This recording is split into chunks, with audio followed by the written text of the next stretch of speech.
Good morning students. आज का ये video lecture BA part second के विद्यार्थियों के लिए पेपर सेकंड भारतीय राज्य व्यवस्था। आज का हमारा टॉपिक है भारतीय शासन अधिनियम 1919।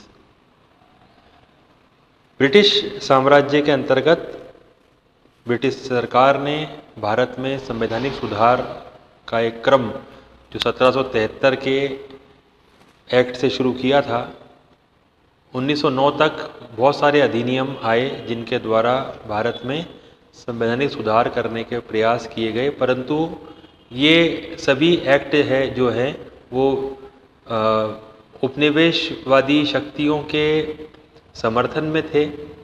इनका कहीं पर भी उद्देश्य भारत में उत्तरदायी शासन की स्थापना करना नहीं था, न ही भारत के लोगों को लोकतांत्रिक प्रक्रिया का ज्ञान देने, उन्हें सिखाने की बात इन एक्ट्स में थी।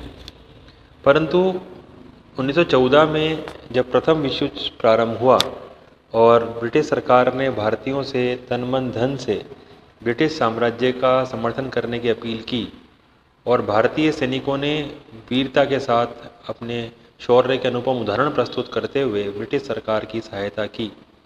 उस समय ब्रिटेन के प्रधानमंत्री लॉर्ड जॉर्ज ने कहा था कि भारत में जो उत्तरदायी शासन स्थापित किया जाएगा, उसके लिए हम यही पैमाना तय कर रहे हैं कि इस युद्ध में भारतीय हमें कितना सहयोग देते हैं। तो भारतीयों का जब अपूर्व सहयोग ब्रिटिश साम्राज्य को मिला तो भारत की जनता में ये भावना जागृत हो गई कि शायद युद्ध समाप्त होने के बाद भारत में उत्तरदायी शासन का, संवैधानिक सुधारों का एक नया युग शुरू होगा। इसी क्रम में 1916 में कांग्रेस और मुस्लिम लीग के बीच भी समझौता हो गया था। 1917 में मॉन्टेग्यू, जो उस समय भारत के वायसराय थे, उन्होंने घोषणा की जिसे हम मॉन्टेग्यू घोषणा के नाम से जानते हैं। 4 प्रमुख बातें इस घोषणा में कही गई। ब्रिटिश शासन का उद्देश्य भारत में उत्तरदायी शासन की स्थापना करना है।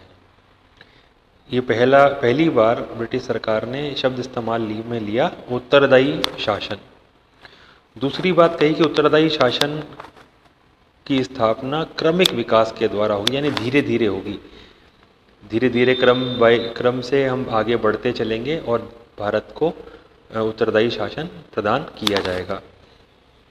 तीसरा, उत्तरदायी शासन की दिशा में प्रगति के प्रत्येक चरण का निर्णय ब्रिटिश सरकार ही करेगी और भारतीय जनता की जो फिक्र है वो ब्रिटिश साम्राज्य को है, अतः ब्रिटिश सरकार ही इस प्रगति के चरण का निर्णय करेगी। चौथा, ब्रिटिश सरकार इस दिशा में आगे बढ़ने का कार्य भारतीय जनता द्वारा दिए गए सहयोग के आधार पर करेगी। कि भारतीय जनता जितना ज़्यादा सहयोग ब्रिटिश साम्राज्य को करेगी, उतनी ज़्यादा प्रगति उत्तरदायी शासन की दिशा में होगी। तो अगर हम इस घोषणा पत्र का विश्लेषण करें तो इसमें एक तो ये उत्साहवर्धक बात थी कि ब्रिटिश शासन भारत में उत्तरदायी शासन स्थापित करना चाह रहा था, परंतु निराशाजनक बात ये थी कि ब्रिटिश सरकार ने ये तय कर लिया कि जो भी संवैधानिक विकास का चरण होगा वो ब्रिटिश सरकार तय करेगी और भारतीयों को अप्रत्यक्ष रूप से चेतावनी भी दे दी गई कि यदि आप असहयोग करेंगे तो ब्रिटिश सरकार उत्तरदायी शासन की दिशा में कार्य नहीं करेगी। इस घोषणा को पूरा करने के लिए ही 1919 का अधिनियम, जिसे हम भारतीय शासन अधिनियम 1919 कहते हैं, लाया गया। इस अधिनियम के बारे में एन श्रीनिवासन ने कहा कि यह नौकरशाही शासन की पद्धति का प्रथम उल्लंघन और प्रतिनिध्यात्मक शासन का वास्तविक प्रारंभ था। यानी हम ये कह सकते हैं कि जो रिप्रेजेंटेटिव गवर्नमेंट है वो स्टार्ट हो रही है यहाँ से। इस अधिनियम की जो है प्रस्तावना भी थी। खास बात थी कि इसमें प्रस्तावना थी और इस प्रस्तावना का विश्लेषण सर तेज बहादुर सप्रू द्वारा किया गया, जो इस प्रकार है। ब्रिटिश भारत ब्रिटिश साम्राज्य का अखंड भाग रहेगा। भारत को ब्रिटिश साम्राज्य के अधीन रह कर के ही ये सारा प्रोसेस चलेगा, चाहे वो उत्तरदायी शासन की बात कर रहे हैं, संवैधानिक संस्थाओं के विकास की बात करें, संवैधानिक सुधार की बात करें, ये सब कुछ ब्रिटिश साम्राज्य के अंतर्गत ही होगा। दूसरा, ब्रिटिश भारत में उत्तरदायी शासन संसद की घोषित नीति का लक्ष्य है कि ब्रिटिश पार्लियामेंट ही इस काम को बढ़ाएगी। उत्तरदायी शासन धीरे धीरे दिया जा सकता है, यानी क्रमिक विकास होगा इसका, और प्रशासन की हर शाखा से भारतीयों का अधिकाधिक संबंध और स्वशासी संस्थाओं का क्रमिक परिवर्तन किया जाएगा। अधिनियम की प्रस्तावना से ये स्पष्ट है कि इसमें साम्राज्य के बाहर स्वतंत्र भारत की कल्पना नहीं की गई है। प्रस्तावना में बात स्पष्ट थी कि ब्रिटिश पार्लियामेंट भारत को सदैव अपने प्रभुत्व में बनाए रखना चाहती है, और यह बात भारतीय राष्ट्रीय कांग्रेस तथा भारत के अन्य राजनीतिक दलों की आशाओं के अनुकूल नहीं थी। भारतीय शासन अधिनियम 1919 के कुछ प्रमुख लक्षण जिन पर हम बात कर रहे हैं, उनमें पहला लक्षण या पहली विशेषता है प्रांतों में आंशिक रूप से उत्तरदायी शासन। ये सर्वाधिक महत्वपूर्ण विशेषता है। प्रतियोगी परीक्षाओं में भी यदि 4 ऑप्शंस का क्वेश्चन आता है कि 1919 के अधिनियम की सर्वाधिक प्रमुख विशेषता कौन सी है, तो उसमें यही उत्तर है, प्रांतों में उत्तरदायी शासन, जिसे हम द्वैध शासन के नाम से भी जानते हैं।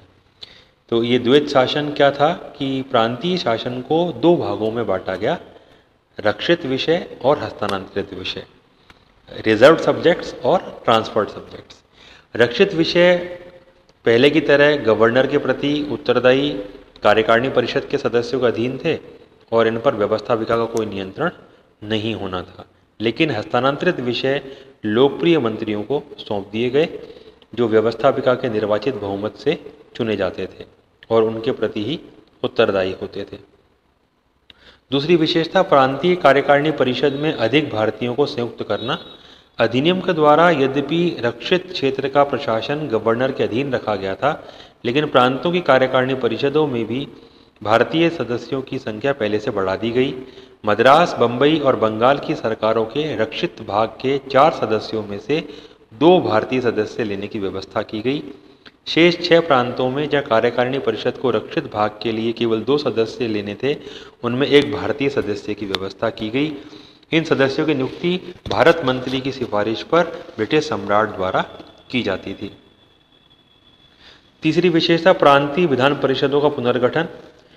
अधिनियम द्वारा प्रांतीय विधान परिषदों का पुनर्गठन किया गया। उनकी संख्या में वृद्धि करते हुए बड़े प्रांतों की परिषद में अधिक से अधिक 140 और छोटे प्रांतों में कम से कम 60 सदस्य रखने की व्यवस्था की गई। इन सदस्यों में कम से कम 80% सदस्य निर्वाचित होने जरूरी थे। सरकारी सदस्यों की संख्या 20% से अधिक नहीं हो सकती थी और शेष 10% गैर सरकारी सदस्य होते थे, जिन्हें गवर्नर मनोनीत करता था। चौथी विशेषता, केंद्र में अनुत्तरदायी शासन। प्रांतों में उत्तरदायी शासन आ गया, लेकिन केंद्र में अभी भी अनुत्तरदायी शासन बना रहा। अधिनियम द्वारा प्रांतों में तो आंशिक रूप से उत्तरदायी शासन की स्थापना कर दी गई, लेकिन केंद्रीय शासन को पहले की तरह केंद्रीय विधानमंडल के प्रभाव से मुक्त अर्थात अनुत्तरदायी रखा गया। यद्यपि व्यवस्थापिका सभा शासन को प्रभावित कर सके, इस उद्देश्य से व्यवस्थापिका सभा का विस्तार कर दिया गया और उसके अधिकारों में वृद्धि की गई, लेकिन इसके साथ ही गवर्नर जनरल को कुछ विशेषाधिकार प्रदान किए गए, जिनका प्रयोग वह व्यवस्थापिका की सहमति के बिना कर सकता था। पांचवी विशेषता, केंद्रीय कार्यकारिणी परिषद में अधिक भारतीयों की नियुक्ति। इस अधिनियम के द्वारा गवर्नर जनरल को पहले की तरह निरंकुश, स्वेच्छाचारी और शक्तिशाली बना रहने दिया गया था, लेकिन केंद्रीय कार्यकारिणी परिषद में कुछ सुधार अवश्य किए गए थे। नवीन नियमों के अनुसार अब कार्यकारिणी पर से पूर्व निर्धारित संख्या संबंधी प्रतिबंध हटा लिया गया। भारतीय उच्च न्यायालय के उन वकीलों को जिन्हें उनमें कार्य करते हुए 10 वर्ष हो चुके थे, परिषद का लॉ मेंबर होने के योग्य ठहराया गया।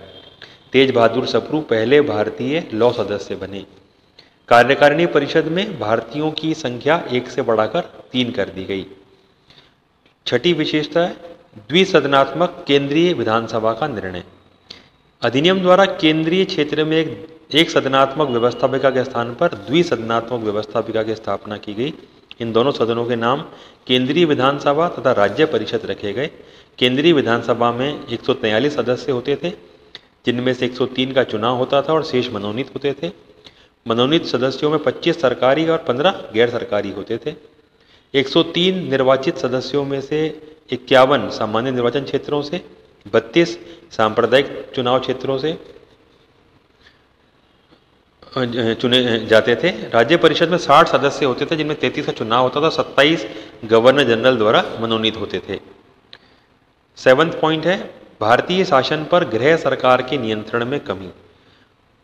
मॉन्टफोर्ड रिपोर्ट में प्रांतीय और केंद्रीय शासन के परिवर्तनों को दृष्टि में रखते हुए भारतीय शासन पर गृह सरकार के नियंत्रण में शिथिलता का जो सुझाव दिया गया था उसे अधिनियम के अंतर्गत स्वीकार किया गया।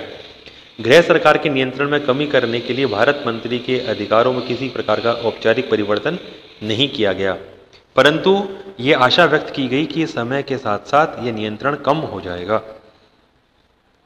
8वां पॉइंट है भारत परिषद में परिवर्तन।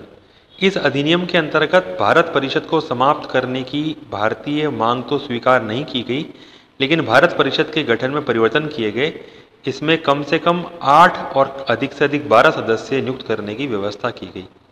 इन सदस्यों में कम से कम आधे ऐसे सदस्य होने जरूरी थे जो नियुक्ति की तिथि के समय से पूर्व भारत में कम से कम 10 वर्ष रह चुके हों और इस देश को अपनी नियुक्ति की तिथि से 5 वर्ष से पूर्व न छोड़ा हो। इस परिषद का कार्यकाल 7 वर्ष से घटाकर 5 वर्ष कर दिया गया। केंद्रीकरण से विकेंद्रीकरण की ओर।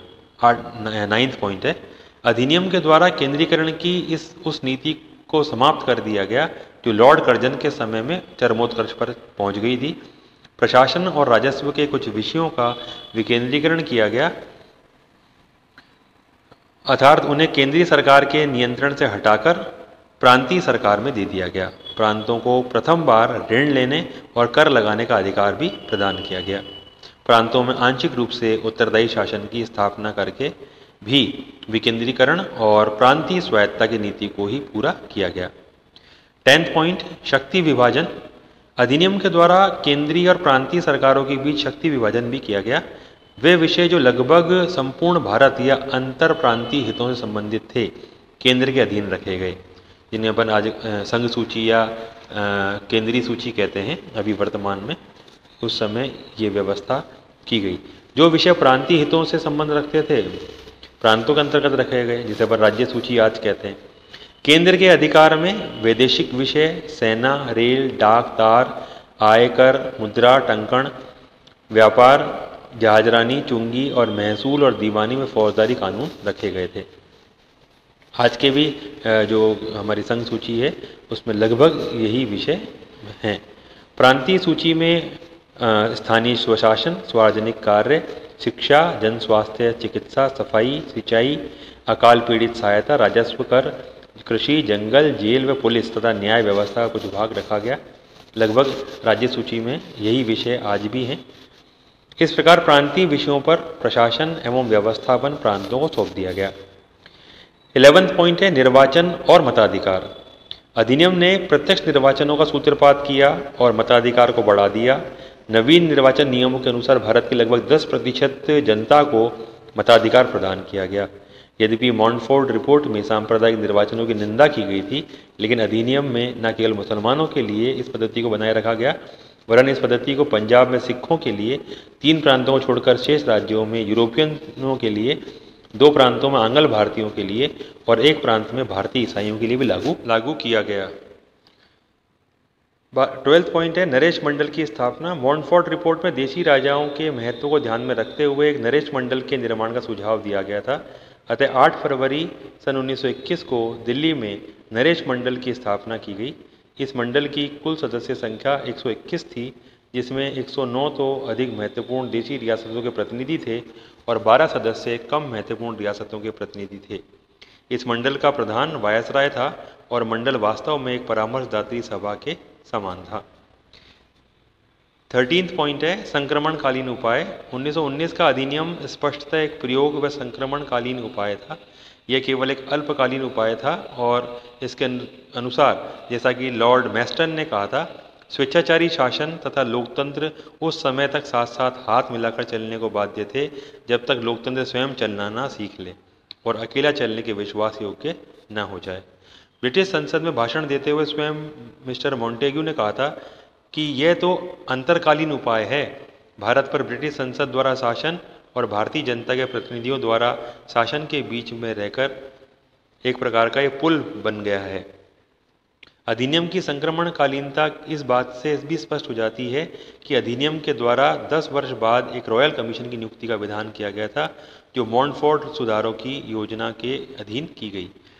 उन्नति का अध्ययन कर पूर्ण उत्तरदायी शासन की दिशा में आगे बढ़ने के लिए उचित कदमों का निर्देश करें। तो ये 13 विशेषताएं जो हमने पढ़ी, आप लोगों को इनको इसी तरह से याद रखना है और ये महत्वपूर्ण प्रश्न है। 15 नंबर का जो बड़ा क्वेश्चन विश्वविद्यालय परीक्षाओं में पूछा जाता है, उसमें 1919 और 1935 दोनों अधिनियमों में से एक अधिनियम अवश्य ही परीक्षा में पूछा जाता है, इसलिए इसको आप तैयार करें।